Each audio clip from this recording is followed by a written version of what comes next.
unfortunately, Martin couldn't make it today. I apologise on his behalf, but he has much better things to do, obviously. So today we have Ed, who's the lead designer at 2K Australia, Penny Sweetser, who's the senior game designer, and Andrew James, the artist. I'm not going to read out their bios because they might run out of things to talk about. So I'll hand it straight over to you. And Hi, thanks Neil. Sorry Martin, we said 80% of the experience is not here now, so let's try and make up. Before we start, I wanted to see how many people in here, just like a good old show of hands, and like how many people in here are in the industry. Okay, cool. Wow. So you will have all seen really terrible management practices over the time you've been in the industry at some point. You've been in it long enough, and if you've been in multiple companies, you've seen all sorts of different variations of it. That's really what we wanted to talk about here today with you, and also hear from you guys. You know, we call this 10 steps to lose your team, but obviously we think there's probably more than 10 bad management practices. This is really based on just the ones that we've seen. But we'd really like to hear from you guys as we go along about the ones that you've seen. And it's supposed to be a constructive session. It's not just a giant bitch session, but it should be things we've seen. So feel free to throw in those ideas, and then hopefully we can all walk out of here with the self-knowledge of, like, if you're a manager, seeing these bad practices coming up for yourself, and I've seen some of the ones we're going to talk about for myself, but also if you see it in other managers, hopefully it'll give you the prescience to sort of maybe step up and catch that bad practice before it gets really tricky. So that's kind of we're going to talk about some pretty low-level examples, but that's the high-level takeaway is we need to, we want to try and get out of specifically, the reason why we call it the teams is because we've seen bad practices which I believe have either directly resulted in some company and in some cases in the industry because of the bad practice. And if not that, then it has undermined people's confidence in the management enough that they have eventually moved on, maybe over a long period. Anyway, let's go to the first one. So, this is the one that I am definitely guilty of. Leaving juniors alone, and especially, it's actually funny it's come up again because it's been a long time since I've worked with juniors. We've had a lot of senior staff for a long time, and we've started employing some more juniors again. You need to keep an eye on them, and it's for their own sake. The specific example I've seen is juniors. There will be no names, but juniors. Like I was when I first joined, they're incredibly enthusiastic. They're willing to really kill themselves to impress you and to really contribute to the game. But unfortunately, they don't necessarily have the experience to manage their own time. And that's, as a manager, that's something you should be doing for them. And I have seen a junior commit himself so fully to a task, he really couldn't see anything else. And the compounding problem here was it was, as with most juniors, the shittiest task that nobody else wanted to do. So he had a crappy task. He was totally killing himself to try and get that task done. That guy actually burned out, freaked himself out, and he has literally left the industry, and I have not spoken to him since he left. That was thankfully not under my watch, but I've seen it happen. I'm not claiming responsibility for that one. So he really deserved, he deserved us to monitor him more, to temper that enthusiasm with some of our experience, and to make sure that he wasn't killing himself. I think he was working like 20-hour days for extended periods and like that. Which is a shame. You want that enthusiasm. You want that dedication. You just got to make sure it doesn't freak out or shock out. Yeah. And I guess another side of that is juniors left to their own devices can pick up a lot of bad habits.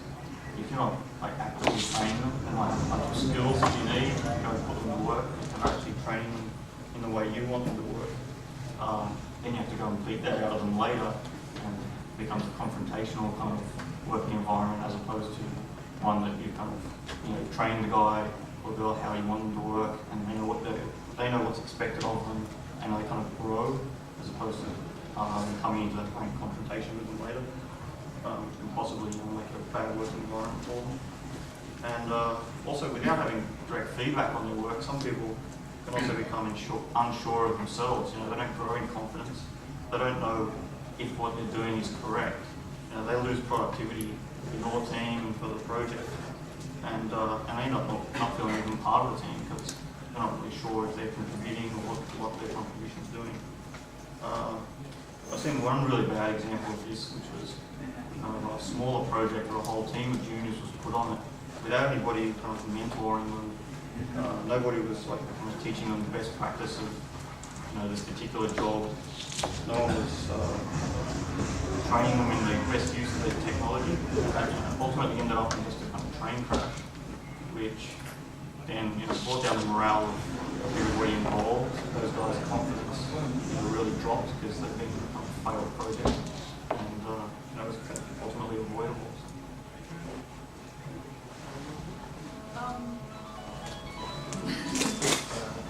We want this to be quite like an open discussion. So if you've got any points or any questions as we go along, make sure to stick your hand up and throw them out. Does anyone have any thoughts on this at this point in time? Yep.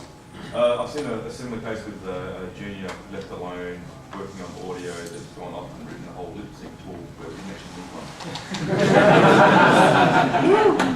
Right. So not only is it a waste of time and resource, like could you even use the lip sync tool? No. Yeah, so it's just thrown out. Yeah. So yeah, demoralising for him. Yeah, a waste of your time and money. Mind you, the same guy also wrote a whole new Unity system with his own coding standard, his own style, because he wasn't managed. Brilliant guy, but just like to work kind of by himself and was let do that, whereas a manager should have been monitoring him and ensuring that his powers were used for good rather than evil. Anyone else got any other junior stories? Yeah, sure. Not really a junior story, but I guess just something to throw out there. It was brought up in the design panel yesterday. Much like a baby when they take their first steps, they need to fail to understand how to do it properly the next time. That initial the same sense to us. They learn the tribulations of development, and you ensure that when you are leaving them to their own devices, that will be beneficial, and how do you know when to step in and give them a helping hand. I think it's just all about that training period that almost every junior will go through, and even new hires go through too. So they have to build up confidence in them, and they have to build up their own confidence too. You have to be able to trust them ultimately. But in that initial period, especially, we hire some really junior people, and honestly, they need and deserve the guidance at that time.